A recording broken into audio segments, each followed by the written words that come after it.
Interrogative sentence के लिए भी कि अगर आपके सेंटेंस में ऑब्जेक्ट है देन ओनली आप उसको पैसिव में चेंज कर सकते हैं, अगर ऑब्जेक्ट नहीं है तो आप उसको पैसिव में चेंज नहीं कर सकते हैं।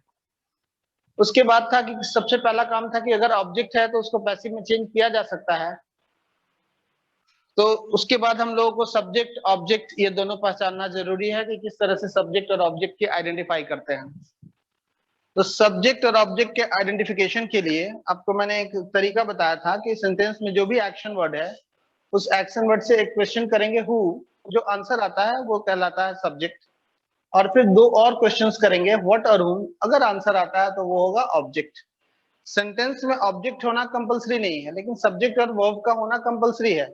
विदाउट सब्जेक्ट एंड वर्ब कभी भी सेंटेंस नहीं कहा जा सकता है। और ऑब्जेक्ट के बारे में हम लोग पढ़े थे कि ऑब्जेक्ट एक सेंटेंस में सबसे पहले कॉम्प्लीमेंट आता है।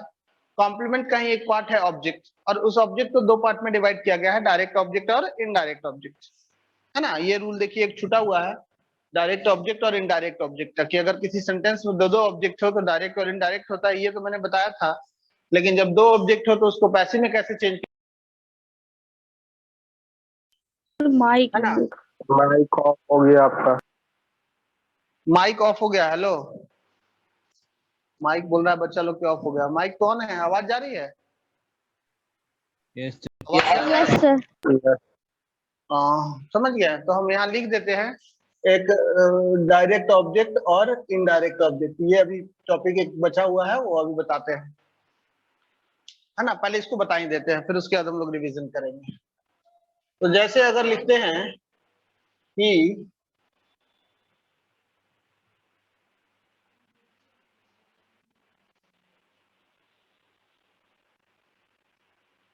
ये एक सेंटेंस है हमारा, he gave me a book. जैसा कि हम देख सकते हैं कि इस सेंटेंस में गेव यानी कि V2 का यूज किया गया है, और V2 का यूज किया गया है यानी ये पास्ट इंडेफिनिट है। किसी भी सेंटेंस के स्ट्रक्चर को जानने के लिए बताया गया था कि आप सेंटेंस के हेल्पिंग वर्ब और वर्ब फॉर्म इन दोनों चीजों को देखिए, उससे आप ये पता लगा सकते हैं कि वो किस स्ट्रक्चर पर बेस्ड है। तो जैसा कि देख रहे हैं इसमें कोई भी हेल्पिंग वर्ब नहीं है, और जो वर्ब फॉर्म यूज किया गया है वो V2 है। और ये भी आपको मालूम होगा कि V2 का यूज जब भी करते हैं तो उसके साथ कोई हेल्पिंग वर्ब का यूज नहीं होता है। ये जो सेंटेंस बेस्ड है ये पास्ट इंडेफिनिट के पैटर्न पर बेस्ड है। अब यहाँ हम लोग पढ़े थे कि अगर किसी भी सेंटेंस में सब्जेक्ट को जानना हो तो आप उस एक्शन वर्ड से क्वेश्चन कीजिए हु। यहाँ पर कहा जा रहा है कि उसने मुझे किताब दी, हु गेव, हु गेव यानी कौन दिया, तो क्या आंसर आ रहा है, he. It means he is the subject of the sentence. इस सेंटेंस का सब्जेक्ट क्या हो गया, ही। उसके बाद हम लोग पढ़े थे कि ऑब्जेक्ट जानने के दो तरीके होते हैं, एक होता है व्हाट और एक होता है हुम। तो क्या देने की बात की जा रही है, बुक। बुक, यानी एक ये ऑब्जेक्ट हो गया, और हुम यानी किसको देने की बात की जा रही है, मी। यानी यानी एक ऑब्जेक्ट ये हो गया। हम लोग ये पढ़े थे कि अगर सेंटेंस में दोनों क्वेश्चंस का अलग अलग आंसर आता है सर फिर से बताइए ना, नेट है। रुक रहा था मेरा। यहाँ पर हम लोग देख रहे हैं कि दो दो ऑब्जेक्ट है। एक व्हाट अगर क्वेश्चन करते हैं, ऑब्जेक्ट जानने के लिए दो क्वेश्चन करना होता है, व्हाट और हुम। व्हाट अगर क्वेश्चन करते हैं तो आंसर आता है बुक, हुम अगर क्वेश्चन करते हैं तो आंसर आता है मी। आ रहा है ना। तो था क्या कि अगर किस सेंटेंस में दोनों क्वेश्चंस का अलग अलग आंसर आता है तो इसका मतलब ये हुआ कि उस सेंटेंस में दो ऑब्जेक्ट है।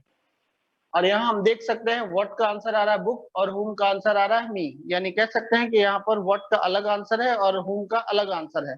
और इस तरह के सिचुएशन में जब दोनों क्वेश्चंस का अलग अलग आंसर आता है तो ये माना जाता है कि उस सेंटेंस में एक डायरेक्ट ऑब्जेक्ट है और एक इनडायरेक्ट ऑब्जेक्ट है। यानी चूंकि यहाँ दोनों क्वेश्चंस का अलग अलग आंसर है, यानी कि एक हो गया डायरेक्ट एक हो गया इनडायरेक्ट। उसके बाद हम लोग ये भी पढ़े थे कि अगर व्हाट से क्वेश्चन किया जाए और जो आंसर आया उसको क्या कहते हैं, कौन सा ऑब्जेक्ट, डायरेक्ट या इनडायरेक्ट, बताया हुआ है। यानी ये हो गया हमारा डायरेक्ट ऑब्जेक्ट, और हुम से क्वेश्चन करने पर जो आंसर आता है वो कहलाता है इनडायरेक्ट ऑब्जेक्ट। यानी कि इस सेंटेंस में ये हमारा सब्जेक्ट है, ये वर्ब है, ये दो ऑब्जेक्ट है, और चूंकि दो अलग अलग ऑब्जेक्ट हैं इसीलिए एक को डायरेक्ट और एक को इनडायरेक्ट कह रहे हैं। अगर एक ही ऑब्जेक्ट होता तो केवल ऑब्जेक्ट कहते हैं, ना तो डायरेक्ट कहते और ना ही इनडायरेक्ट कहा जाता। समझे। तो इस सेंटेंस में क्या देख रहे हैं कि दो दो ऑब्जेक्ट है। अब हम लोग पढ़े हैं कि पैसिव जब भी आपको चेंज करना है तो रूल क्या होता है कि आप ऑब्जेक्ट को सब्जेक्ट बना दीजिए, यही ना नियम है। Yes, sir. Yes, Yes, sir. sir. तो अब हम देख रहे हैं कि यहाँ दो दो ऑब्जेक्ट हैं, तो जब दो ऑब्जेक्ट है और नियम ये है कि ऑब्जेक्ट को ही सब्जेक्ट बनाना है, तो यानी कि इस सेंटेंस का दो आंसर होगा, क्योंकि दो ऑब्जेक्ट है। यानी एक केस में हो जाएगा ए बुक से शुरू और दूसरे केस में आई से शुरू होगा।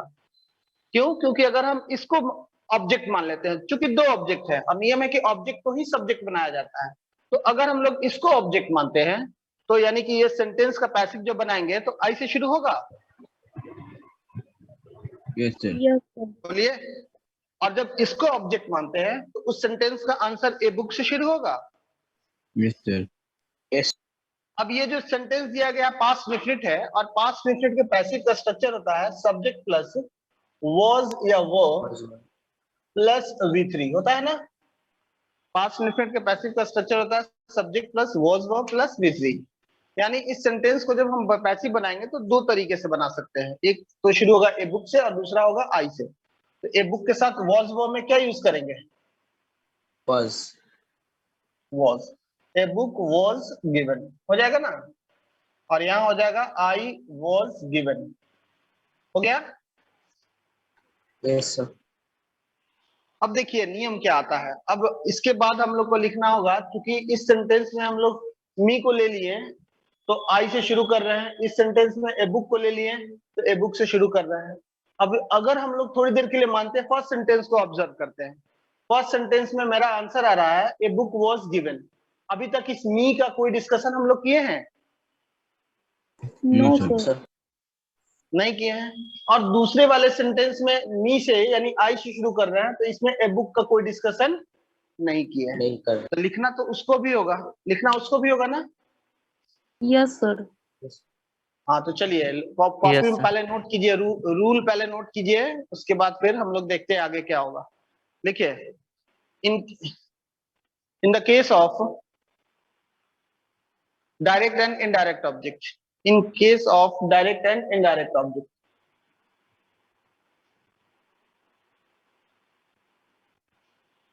in case of direct and indirect object, हो गया। Rule number 1,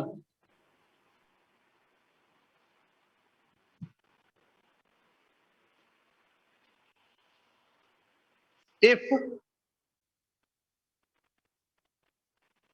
direct object is made, if direct object is made the Sir, क्या बोले subject please in, बोल लीजिए. if direct object, if direct object is made, if direct object is made the subject in passive voice,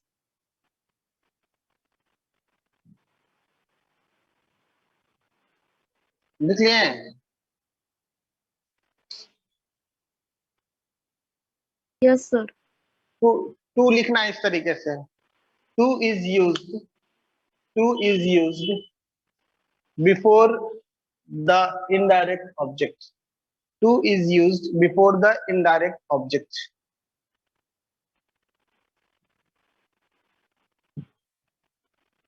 लिखिए क्या हम लोग लिखे हैं कि अगर आप पैसिव बना रहे हैं, जब दो दो ऑब्जेक्ट हो, एक डायरेक्ट और एक इनडायरेक्ट, और आप पैसिव बना रहे हो, तो क्या अभी हम लोग रूल लिखे हैं कि अगर आप डायरेक्ट ऑब्जेक्ट को सब्जेक्ट बनाते हैं, यानी पहला वाला या दूसरा वाला? पहला वाला. पहला वाला। अगर आप डायरेक्ट ऑब्जेक्ट को सब्जेक्ट बनाते हैं पैसिव में, तो उस केस में क्या करना होता है? इनडायरेक्ट ऑब्जेक्ट के पहले आपको Two लगा. टू लगाते हैं। यानी यहाँ पर लिखना होगा ना a book was given to me, लिख देंगे ना, और लास्ट में हो जाएगा बाय हिम। Him. समझ में आई बात? नियम समझ में आया? Yes, sir. Yes, sir. एक मिनट, हाँ बोलो फिर से। दोनों तरीका से तुम बना सकते हो, डायरेक्ट ऑब्जेक्ट को भी सब्जेक्ट बना सकते हो, इनडायरेक्ट ऑब्जेक्ट को भी सब्जेक्ट बना सकते हो। क्या सर जैसे दोनों एग्जांपल बोलो तुम्हारे। हाँ बोलिए, क्या दोनों बोलो। क्वेश्चन दिया रहेगा तो दोनों लिखना पड़ेगा, डायरेक्ट भी इनडायरेक्ट नहीं भी। नहीं नहीं नहीं नहीं नहीं नहीं नहीं नहीं नहीं, दोनों नहीं लिखना है, आप किसी एक तरीके से बनाएंगे। अगर क्वेश्चन रहेगा तो आप किसी एक तरीके को फॉलो करेंगे। अगर मान लीजिए लिखा हुआ कि simply change into passive voice, then आप किसी को बना सकते हैं सब्जेक्ट, डायरेक्ट को भी बना सकते हैं, इनडायरेक्ट को भी बना सकते हैं, कोई इशू नहीं है। तो पहला जो हम लोग रूल देखे कि अगर आपके सेंटेंस में दो दो ऑब्जेक्ट हो, एक डायरेक्ट और इनडायरेक्ट, और डायरेक्ट ऑब्जेक्ट को आपने सब्जेक्ट बना दिया पैसिव वॉइस में, तो क्या नियम आता है कि इनडायरेक्ट ऑब्जेक्ट के पहले आपको टू का यूज करना है। अब दूसरा रूल लिखिए कि if indirect object if indirect object is made the subject in passive voice, if indirect object is made subject in the passive voice, यानी दूसरे Repeat. एग्जांपल की बात हो रही है, दूसरे एग्जांपल की बात हो रही है। सर इफ फैक्टर में क्या इनडायरेक्ट बोले? ऑब्जेक्ट, हम फिर से बता रहे हैं, if indirect object is made the subject in passive voice, यानी अगर इनडायरेक्ट ऑब्जेक्ट को आप पैसिव में सब्जेक्ट बना रहे हैं, हो गया। Yes sir. Yes, sir. Comma दीजिए, कॉमा दिए। Yes sir. Yes yes sir. Yes sir. आवाज जा रही है? Yes, sir. यस आवाज। डायरेक्ट ऑब्जेक्ट इज, कॉमा देकर लिखिए, डायरेक्ट ऑब्जेक्ट इज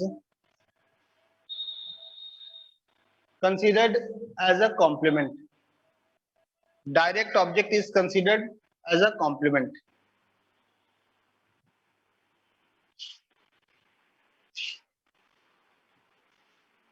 लिख लिए हैं?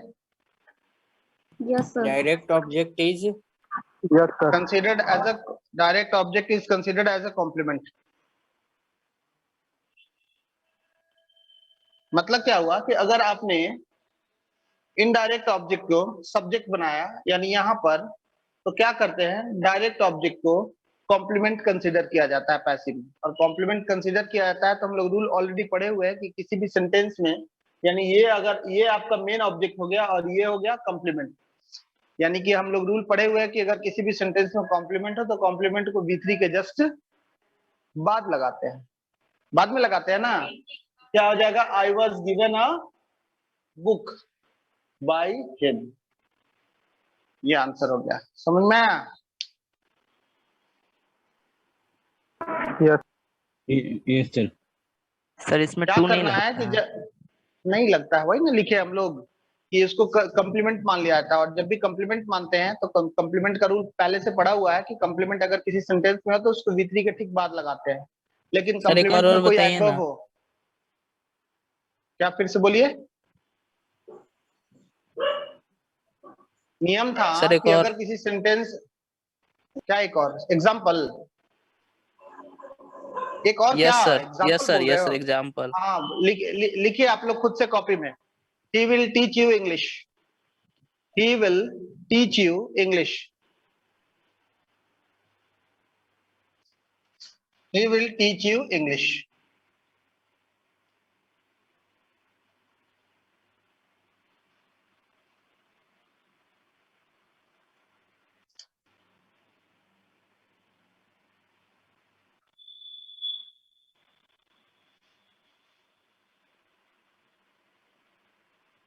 he will teach you English, देख रहे हैं, वो आपको अंग्रेजी पढ़ाएंगे। तो कौन पढ़ाएंगे? यू। यू। यू। He. कौन पढ़ाएंगे? he, He. ये है He. पढ़ाएंगे ही, यानी ही सब्जेक्ट है, और क्या पढ़ाएंगे? English. English. यानी ये हो गया ऑब्जेक्ट, और किसको पढ़ाएंगे? यू। यानी ये हो गया ऑब्जेक्ट। दोनों क्वेश्चंस के अलग अलग आंसर आ रहे हैं, यानी सेंटेंस में दो दो ऑब्जेक्ट है, और नियम है कि अगर दोनों क्वेश्चंस का अलग अलग आंसर आए तो यानी सेंटेंस में एक डायरेक्ट और एक इनडायरेक्ट ऑब्जेक्ट होता है। जो क्वेश्चन व्हाट से करते हैं, जो क्वेश्चन व्हाट से करते हैं वो क्या होता है, और जो whom से करते हैं वो क्या होता है? डायरेक्ट व्हाट वाले क्वेश्चन Indirect. का आंसर होता है डायरेक्ट ऑब्जेक्ट, और Direct. whom वाला का इनडायरेक्ट Indirect. ऑब्जेक्ट। तो यानी कि ये हो गया डायरेक्ट ऑब्जेक्ट और ये हो गया इनडायरेक्ट ऑब्जेक्ट, हो गया ना? अब चूंकि दो Yes. ऑब्जेक्ट है तो दो आंसर, दो ऑब्जेक्ट है तो दो आंसर्स पॉसिबल है। दो ऑब्जेक्ट है तो दो आंसर्स पॉसिबल है। एक बार इंग्लिश को Yes, सब्जेक्ट sir. बना सकते हैं, एक बार यू को सब्जेक्ट बना सकते हैं। जब हम लोग क्या नियम देखे हैं, दो नियम अभी हम लोग देखे हैं दो ऑब्जेक्ट के केस में। आवाज जा रही है? सर आपका Yes, sir. आवाज जा रही है ना? Yes, sir. अगर क्या नियम देखे हैं कि जब दो ऑब्जेक्ट हो तो दो पैसिव पॉसिबल है। अगर आप डायरेक्ट ऑब्जेक्ट को यानी इंग्लिश को, इस सेंटेंस के अकॉर्डिंग इंग्लिश को अगर आप सब्जेक्ट बनाते हैं तो इनडायरेक्ट ऑब्जेक्ट से पहले क्या लगाना होगा? True. टू। Two. लेकिन अगर आप इनडायरेक्ट ऑब्जेक्ट को सब्जेक्ट बनाते हैं तो डायरेक्ट As a ऑब्जेक्ट के complement पहले use क्या करना। कुछ, हाँ एज ए कॉम्प्लीमेंट यूज करना है। चलिए आंसर लिखिए तो दोनों, देखते हैं कौन कौन सही बनाते हैं। दोनों आंसर लिखिएगा।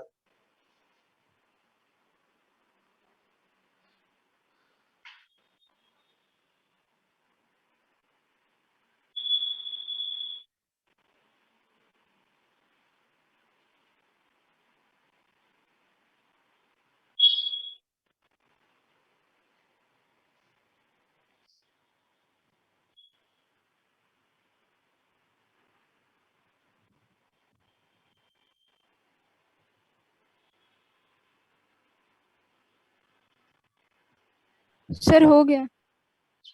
हो गया? क्या नाम बाबू तुम्हारा जिनका हो गया है? खुशी Bhardwaj.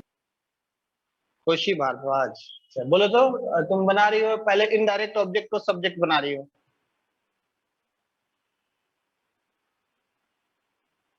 You will be taught English by him.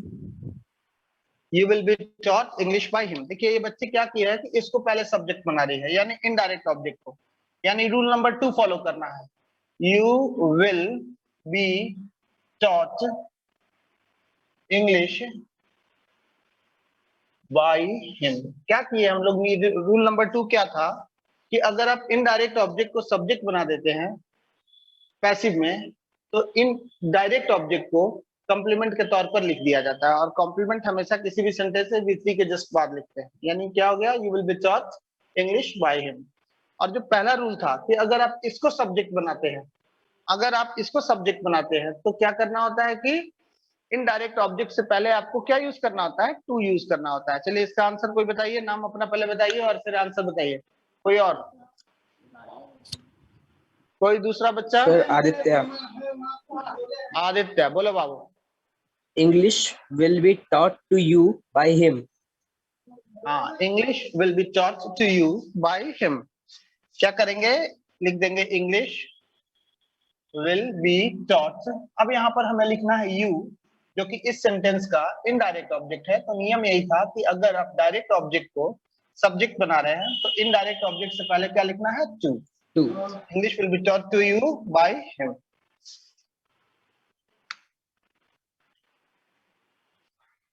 सही है?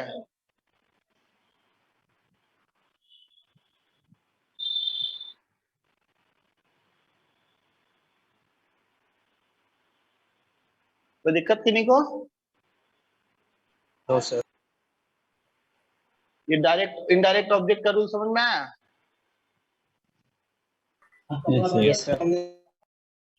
चलिए तो अब हम लोग फिर से एक बार रिकैप कर लेते हैं असर्टिव के बारे में। तो वहां हम बताए थे कि दो ऑब्जेक्ट होते हैं, तो डायरेक्ट इनडायरेक्ट यहाँ तक हुआ था, और उसके बाद में पैसिव बनाते हैं।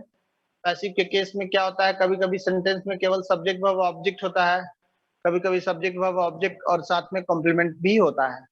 तो कॉम्प्लीमेंट का रूल हम लोग क्या पढ़े थे कि अगर किसी सेंटेंस में कॉम्प्लीमेंट हो तो उसको V3 के जस्ट बाद लिखते हैं, है ना? लेकिन कॉम्प्लीमेंट अगर कोई एडवर्ब हो तो उस केस में उस एडवर्ब को V3 के बाद नहीं बल्कि V3 के पहले लिखना होता है।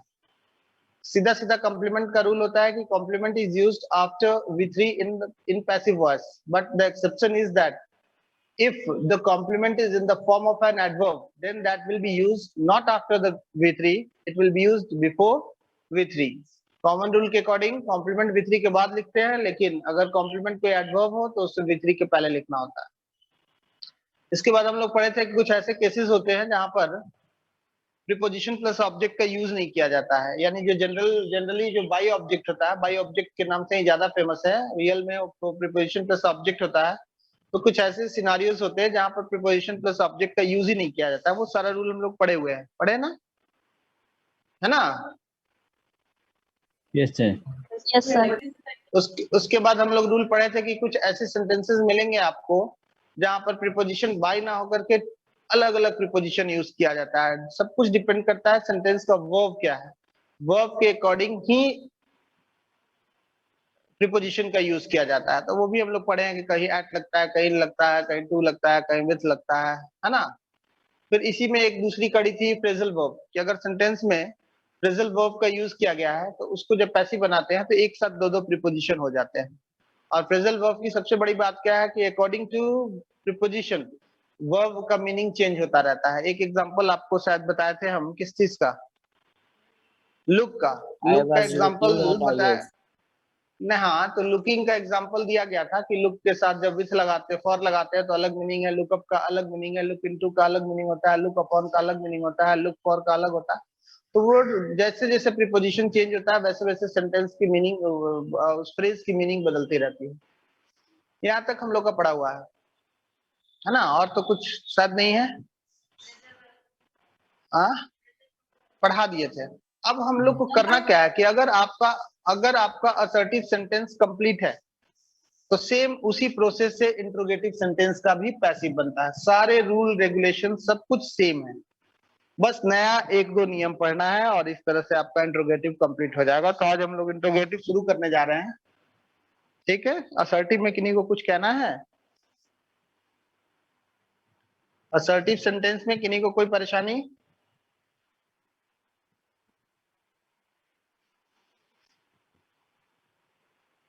कोई बोल नहीं रहा, आवाज जा रही है ना?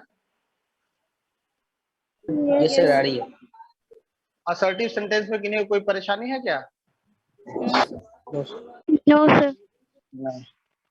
चलिए, तो अब हम लोग आगे देखते हैं। सूखा कपड़ा नहीं है जी, भीगेगा तो सूखा नहीं होना समय।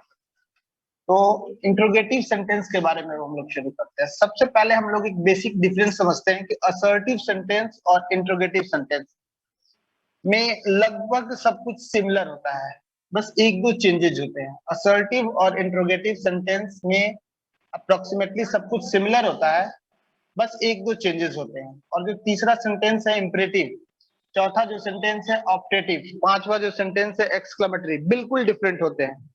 तो पांचों सेंटेंसेस में से दो ही ऐसे सेंटेंस है असर्टिव और इंट्रोगेटिव जो कि अप्रोक्स सिमिलर होते हैं, बस थोड़ा बहुत बेसिकली डिफरेंस है। लेकिन इंपरेटिव, ऑप्टेटिव और एक्सक्लेमेटरी एब्सोल्युटली चेंज होता है, एक दूसरे से कहीं से कोई मेल मिलाप नहीं है।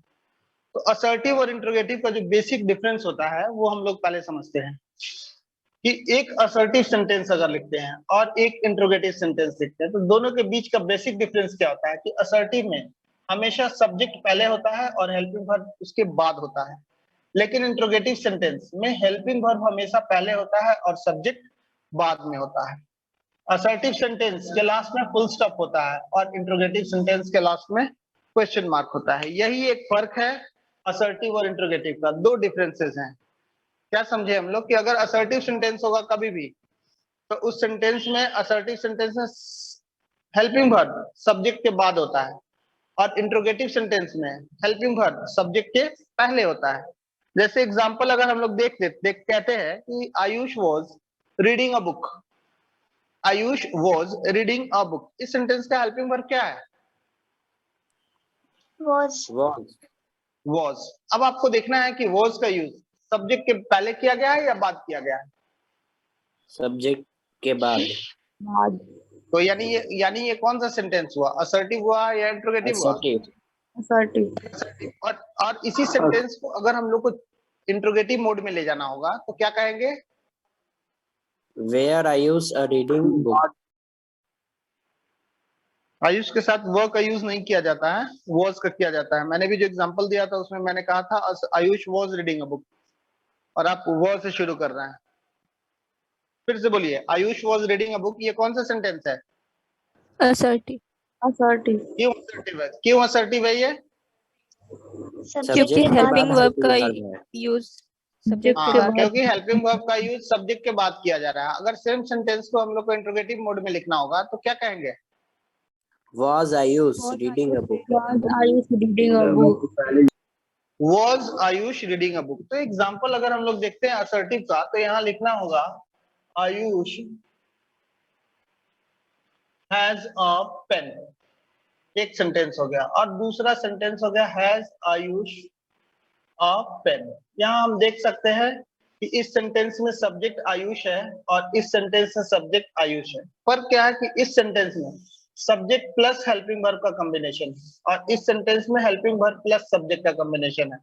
तो जब सब्जेक्ट प्लस हेल्पिंग वर्ब का कॉम्बिनेशन हो तो वो असर्टिव सेंटेंस होता है, और हेल्पिंग वर्ब प्लस सब्जेक्ट का कॉम्बिनेशन हो तो वो इंट्रोगेटिव सेंटेंस होता है। कि नहीं, कोई दिक्कत इतने में?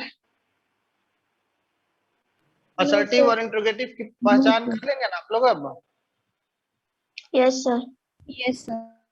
अब हम लोग आते हैं सीधा सीधा इंट्रोगेटिव सेंटेंस। अब ये जो इंट्रोगेटिव सेंटेंस होता है, इसकी जो सबसे इंपॉर्टेंट बात होती है कि किसी भी केस में हेल्पिंग वर्ब सब्जेक्ट के, इंट्रोगेटिव सेंटेंस में हेल्पिंग वर्ब सब्जेक्ट के पहले होता है। जितना भी आप इंग्लिश ग्रामर में रूल पढ़ेंगे, हिंदी ग्रामर और संस्कृत ग्रामर में भी शायद रूल्स ऐसे होंगे, एग्जैक्टली मुझे नहीं पता है। इंग्लिश ग्रामर में जितने भी रूल्स पढ़ेंगे, तो रूल्स, एक रूल का मतलब क्या होता है कि वो कॉमनली हर जगह अप्लाई होता है, लेकिन रूल का एक्सेप्शन केस भी होता है।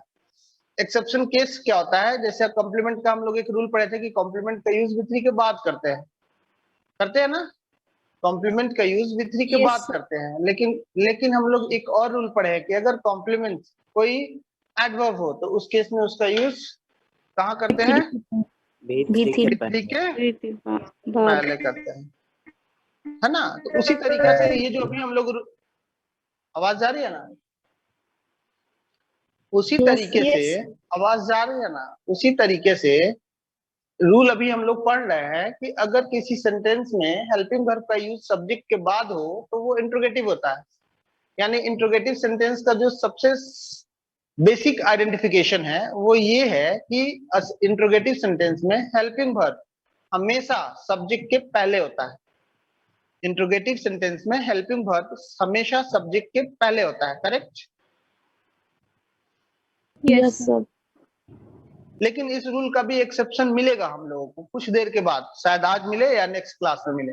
लेकिन आपको हमेशा ये ध्यान रखना है कि अगर हेल्पिंग वर्ब सब्जेक्ट के पहले यूज किया गया है देन वो इंट्रोगेटिव सेंटेंस है। अब ये इंट्रोगेटिव सेंटेंस दो तरीके का होता है। एक इंट्रोगेटिव सेंटेंस ऐसा होता है, जैसे यहाँ लिख दे रहे हैं हम, इंट्रोगेटिव सेंटेंस दो तरीके का आपको मिलेगा। एक इंट्रोगेटिव सेंटेंस ऐसा होता है जो always starts with helping verb, और जो दूसरा इंट्रोगेटिव सेंटेंस होता है that starts with question word. Interrogative sentence दो तरीके का मिलेगा। एक स्टार्ट होता है किससे? Helping helping verb. और दूसरा होगा जो क्वेश्चन वर्ड से स्टार्ट होगा। जैसे यहाँ लिख देते हैं इज आयुष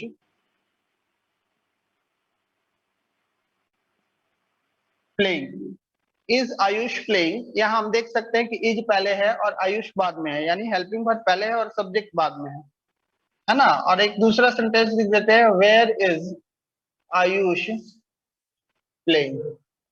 अब यहाँ भी हम देख सकते हैं हेल्पिंग वर्ब का यूज सब्जेक्ट से पहले किया गया है, लेकिन इस हेल्पिंग वर्ब के पहले यहाँ एक एडिशनल वर्ड डाला गया है वेयर, जो कि एक क्वेश्चन वर्ड है। तो हम कह सकते हैं कि अगर लिखते हैं कि इज आयुष प्लेइंग तो ये हेल्पिंग वर्ब से स्टार्ट हो रहा है, और वेयर इज आयुष प्लेइंग तो ये क्वेश्चन वर्ड से स्टार्ट हो रहा है। लेकिन ये दोनों के दोनों सेंटेंसेस इंट्रोगेटिव है, और इंट्रोगेटिव होने का रीजन क्या आ रहा है?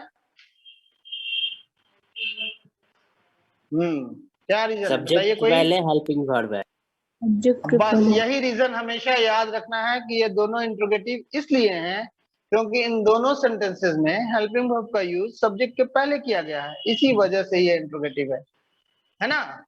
तो इंट्रोगेटिव सेंटेंस के बारे में हम लोग क्या देख रहे हैं कि इंट्रोगेटिव सेंटेंस दो पैटर्न पर बेस्ड होता है। एक पैटर्न ऐसा जो हेल्पिंग वर्ब से स्टार्ट होता है, और दूसरा पैटर्न ऐसा जो कि क्वेश्चन वर्ड से स्टार्ट होता है। और दो एग्जांपल आपके सामने लिखा हुआ है। है ना, ये हेल्पिंग वर्ब से स्टार्ट हो रहा है और ये क्वेश्चन वर्ड से स्टार्ट हो रहा है। अभी एक दो एग्जांपल और समझते हैं। अगर कहा जाएगा कि will you eat a mango, तो ये किस पैटर्न पर बेस्ड, इंट्रोगेटिव तो है ना, will you eat a mango, एक थप्पड़ लगेगा, मुस्कुराओगे तो तुरंत रोने लगोगे। इधर बोल रहे हैं और तुम उधर उसको देखकर मुस्कुरा रहे हो, लड़की उड़की है क्या हो, देख के हंस रहे हो। Will you eat a mango अगर सेंटेंस कहते हैं तो इस सेंटेंस की स्टार्टिंग किससे हो रही है? Helping verb. Helping word. Helping verb से। तो ये असर्ट, सर आपका सर माइक आपका ऑफ। Mic off. अभी आवाज जा रही है ना? Yes, sir. Yes, sir. तो अगर कहते हैं will you eat a mango, ये इंट्रोगेटिव है और ये इंट्रोगेटिव स्टार्ट हो रहा है हेल्पिंग वर्ब से। Helping verb. अभी हम दूसरा सेंटेंस अगर कहते हैं कि what will you eat, what will you eat, question. तो ये किस क्वेश्चन वर्ड से स्टार्ट हो रहा है, लेकिन Question है verb. इंट्रोगेटिव ही, ये भी लेकिन इंट्रोगेटिव है। व्हाट विल यू ईट, यानी इस सेंटेंस से विल यानी हेल्पिंग वर्ब का यूज सब्जेक्ट के पहले किया गया। तो सिंपल सा एक प्रोसेस आपको समझना है कि जब भी हेल्पिंग वर्ब का यूज सब्जेक्ट से पहले किया जाए देन वो होता है इंट्रोगेटिव सेंटेंस। और इंट्रोगेटिव सेंटेंस के बारे में हम लोगों ने देखा कि दो पैटर्न पर बेस्ड होता है। एक पैटर्न ऐसा जो कि हेल्पिंग वर्ब से स्टार्ट होता है, दूसरा पैटर्न ऐसा जो कि क्वेश्चन वर्ड से स्टार्ट होता है। यहां तक में कोई दिक्कत? No, sir. नो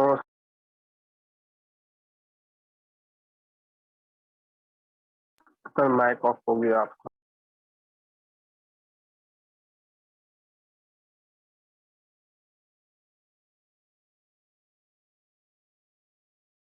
आवाज नहीं आ Sir, आपका mic off. आपका माइक ऑफ हो गया। अब माइक ऑफ किया गया था, ठीक ना? तो क्या आपको कुछ लिखना है कि इंट्रोगेटिव सेंटेंस के जो दो पैटर्न होते हैं, ये जो भी बोर्ड पे लिखा हुआ है ये आपको बिल्कुल याद होना चाहिए, ये चीज और ये चीज। यहां तक में अगर कुछ नोट डाउन करना है तो कर सकते हैं।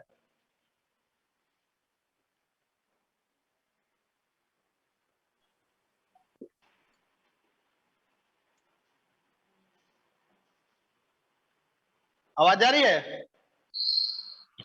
Yes, Yes. sir. क्या? हाँ, आपके पास एक दूसरा लिंक जा रहा है, अगला क्लास भी इंग्लिश का होगा, ज्यादा देर का नहीं होगा, 9:25-30 तक का होगा।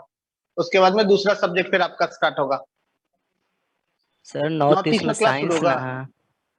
हाँ, तो 9:25 तक होगा, 5 मिनट का बीच में आपको ब्रेक मिल जाएगा। ओके मतलब सर। अगला